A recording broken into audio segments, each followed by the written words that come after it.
From Congresswoman Karen Bass, she said this verdict gives a green light to people to bring weapons to protests and commit murder. On the other side of the spectrum, former President Trump saying, if this wasn't self-defense, what is? Let's go back to Wisconsin, where we hear from the fiancé of one of the men that Rittenhouse shot and killed that night.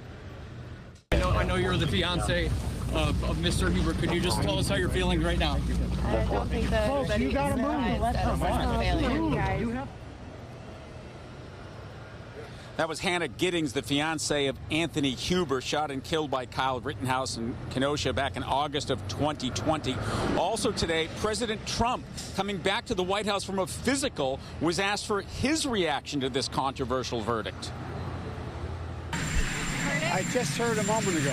Do you have any reaction? I didn't watch the trial, so Do you stand by your past comment equating him to white supremacy? Well, look, I stand by what the jury has concluded.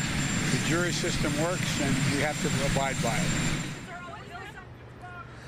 Of course, I meant to say President Biden rather than President Trump, who we talked about earlier. Now, remember, this all came as a result of protests over the police there shooting a black man named Jacob Blake 7 times in the back as he resisted arrest. They claimed he carried a knife. That is in dispute during protests over the George Floyd death. And so the uncle of Jacob Blake at the courthouse today had this reaction to the not guilty verdict. Let me tell you this. This is an attack on our democracy. Please understand, it's African Americans now, but this is an attack, a full-out attack on our democracy. I think justice was served. Kyle got in over his head. He might have been foolish to be in that situation in that moment, but foolishness is not a crime in the United States. And at the end of the day, he still had a right to self-defense in that moment. And from what I saw sitting in the courtroom, listening to the testimony, looking at the evidence, it seemed pretty clear to me that this was a case of self-defense. It's not right.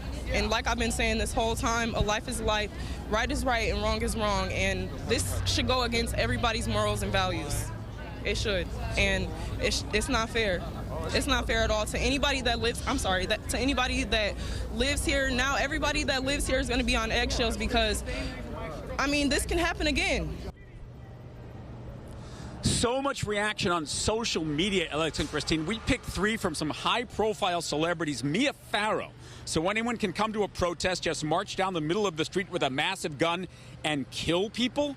Actor Josh Gad. It has now been put out there that vigilantes can go kill people protesting issues like racial equality whenever they want and get away with it. Think about that for a second. And sports journalist Jamel Hill.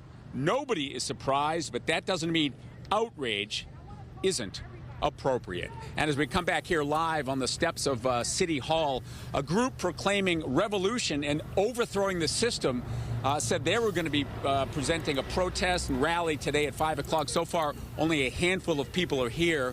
There was also a scheduled protest in South L.A. at Florence and Normandy, the flashpoint of the riots after the Rodney King not guilty verdict way back in the 90s. I'm told there are only about 10 or 15 people there, so we're going to keep an eye on the situation. But so far, here in Southern California, everything quiet. Alex, Christine? And Phil, we should note reaction as well coming in from those who support the outcome of that verdict, posting about that on social as well.